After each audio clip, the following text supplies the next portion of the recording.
By now, I'm sure you have heard some of these taglines: the fourth industrial revolution, the Great Reset, and the Great Narrative. And of course, you will own nothing and be happy. And I'm sure you've seen the face of this guy being praised as a visionary who will guide our world into a prosperous future. But what does that really mean? And what is the World Economic Forum's plan for the world in 2030? Will it be a world of increased inclusion, equity, and freedom for all? Or, as many people fear, will it be exactly the opposite?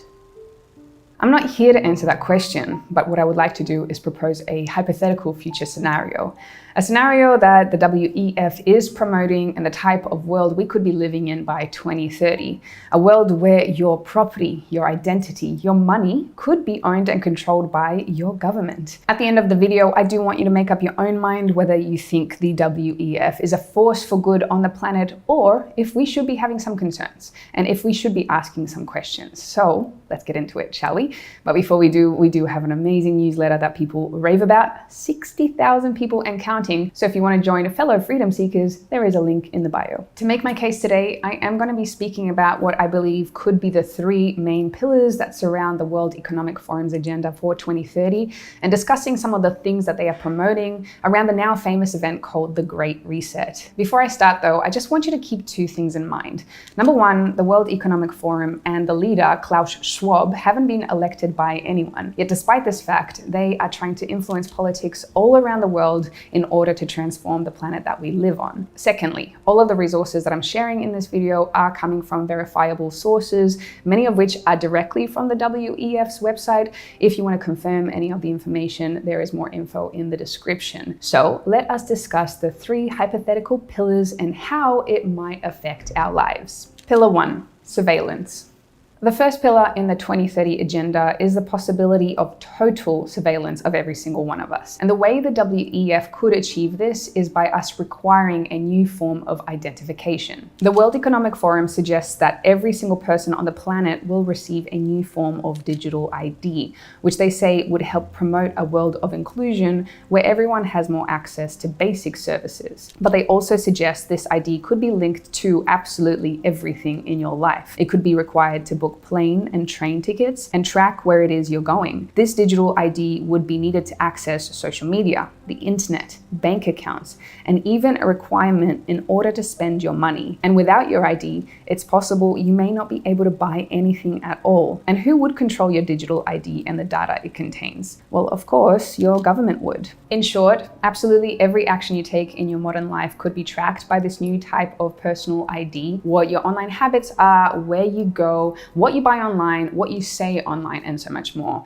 And if you think this kind of a system is a little bit worrying, well, you're not the only one that thinks this way. Just recently, Kenya's High Court ruled a digital ID system to be illegal in the country because they fear it could be abused by the government in order to violate a person's basic right to privacy. But the WEF doesn't agree. They think it's going to do more good than harm. But anyway, where would you be carrying this new form of ID? Well, according to the WEF, you could be carrying it inside your body. In his book, The Fourth Industrial Revolution, Schwab talks heavily about how RFID chips could be used to track goods and packages around the world, enabling our economy to become significantly more efficient. But in referencing the same technology, he also said this: in the near future, similar monitoring systems will also be applied to the movement and tracking of people. He also says that the fourth industrial revolution will lead to a fusion of our physical, our digital, and our biological identities. Echoing this on the website, the WEF discusses a future where electronic implants could become a relatively normal part of human life. Lastly, I want to mention something I've spoken about on this channel before, which is in regards to the WEF's potential forecast for a future of surveillance, which comes from an article published on Forbes, which is written by a WEF contributor. The article is titled, "Welcome to 2030. I own nothing, have no privacy, and life has never been better." And the line I want to highlight is as follows: "Once in a while, I get annoyed about the fact that I have no real privacy, nowhere I can go and not be registered.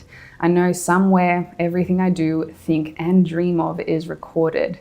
I just hope that nobody will use it against me. To be clear, this article was written by Ida Auken, who is a Danish politician and also a member of the WEF, writing as a contributor for the World Economic Forum. So this is pillar number 1, surveillance. And later on, I'm going to be talking about how the world of surveillance ties in with pillar 3. But for now, let's talk about the second pillar, which is finance. Pillar 2, finance.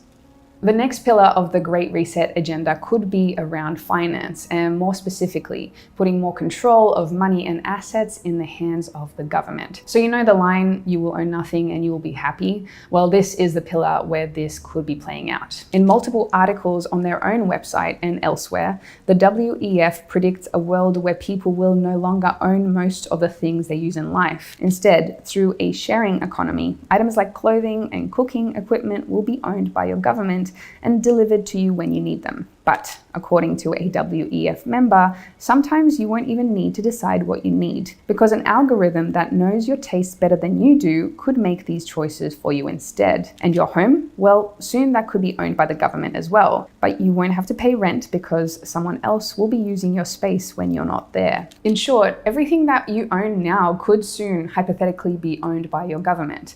But the most important tool, asset that you have, which we use every single day to exchange value, which is money, seems that the WEF might have a plan for that as well. The WEF talks heavily about how cash in the modern world is risky and how it should be replaced by digital money. And even though statistics show that many countries around the world would prefer to use cash over electronic forms of money, the WEF believes these people just don't know what's good for them. Instead, they believe we should all be switching over to electronic payment systems as it's the way of the future. So, what could replace a world where we no longer have any kind of physical money? Well, the next step would be to develop a secure digital currency that everybody can use. It's kind of like crypto, except the future digital currency proposed wouldn't be decentralized. It would be completely controlled by your government. And this is called the central bank digital currency, or CBDC. A CBDC would be fully trackable, traceable, and a secure form of currency that, like Bitcoin, lives on a blockchain. But it would be also fully centralized. It would be money controlled by those in power instead of being in the hands of the people. With a CBDC, your money would no longer be held in a bank account either. Instead, proposals suggest cutting out what they call the middleman, with your government becoming the bank that directly holds your money for you. Nations like United States, Brazil, China, Canada, Germany, Austria, and Australia are already at certain stages of research or developing a CBDC, meaning we may be only a couple of years away from this becoming a reality. But potentially, most worrying of all, a CBDC would also be fully programmable, meaning your government could place whatever rules they wanted on your money, potentially allowing you to only spend your money on the items that they deem appropriate, or even worse, cutting off your access to your money altogether. In short, it would become the perfect tool in order to track and control your money, the very thing that we need in order to survive in today's world. If you want to learn more, I've recently made a video about CBDCs. Feel free to watch that one after you watch this one. Now, let's move on to pillar 3. Pillar 3, scoring. Finally, the last part of the WEF's hypothetical plan for 2030 is scoring, basically ranking human beings against each other based on almost every single action that they take. And this is called the social credit system. Simply put, it is judging how good or bad of a citizen you are based on almost every single thing that you do in your day-to-day life, rewarding people who are doing things that the government likes and punishing people that do the opposite. Sounds depressing? Well, there is already one place on Earth that has implemented this system. China. Today, China has already the world's most restrictive social credit system. It's a system where citizens are ranked based on almost everything they do in day-to-day life. From how long they play video games to how well they drive, what their shopping habits are, and whether they buy too many luxury items, and especially what they say online as well as who they associate with. If a person's score gets too low, they can lose access to things in life that many of us would argue are human rights. Things like a passport, bank loans, or access to putting their children in a good school. And if your score gets low enough, there are even reports the governments can come and take your dog away. Only a few years ago, China was already banning upwards of 20 million people a year from buying a plane or train ticket because their social credit score was too low. And guess who is a big fan of China's system and the country's current leader? You guessed it, this guy. Klaus Schwab recently gave China's president a glowing introduction at WorldEconomicForum event and praised Xi's leadership as well as his nation's economic achievements. Don't like the idea of a credit score? Well, unfortunately, they soon could be coming to a country near you. The first social credit system in Europe is set to begin rolling out in Italy later this year. And the Australian city of Darwin has also proposed one as well. A social credit system like this would neatly slot in with the surveillance pillar, and it would make the scoring of every individual very easy, because if we all have digital IDs, we could easily be scored on our every action. Now, I personally believe that the very idea of a social credit system is disgusting. Pinning humans against each other and ranking them based on their behavior? No, thank you. But whether you feel as strongly about this issue as I do or not, there is one thing that really can't be argued with, that a system like this would eventually mean that the government would control the people and how they live. It would mean that people would have to act the way that the government would want them to act. And those that don't toe the line, they would lose their rights and privileges, financial privileges, economic privileges, and basic human freedoms. To me, this sounds like the perfect way of controlling a population and removing everybody's individual free will. But hey, maybe that's just me. I'd love to know your thoughts. The conclusion. In the end, these three hypothetical pillars seem to be pointing to one eventuality: absolute control. The control of people by tracking their every move. The control of a society by locking down its access to money and the things they need to survive. And the control of an individual's behavior and choices with a restrictive social credit system. And to me, it does seem like the WEF is promoting things that could make this kind of a system a reality. As I said at the start of this video, I really want you to make up your own mind about what you believe is going on. But as you do, just remember this. The WEF is an organization that none of us have elected.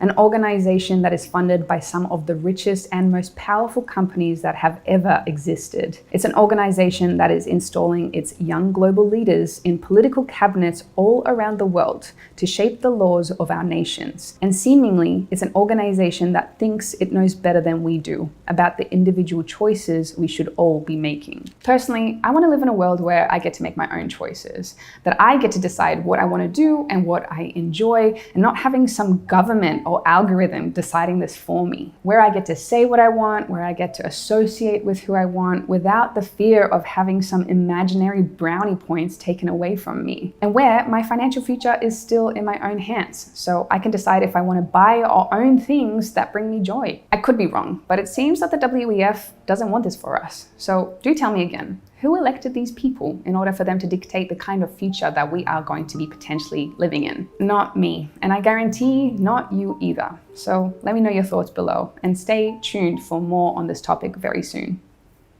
Thank you so much for watching. I hope you enjoyed. If you did, please make sure you like, comment, and subscribe, and share this video so more people know about this. Also, to let you know, currently we have 30% off pre-sale of our brand new course, The Manual, to teach you more about how to take control of your financial future. And of course, we have the newsletter that people rave about, so you can check it out, link in bio, and I will see you in the next one.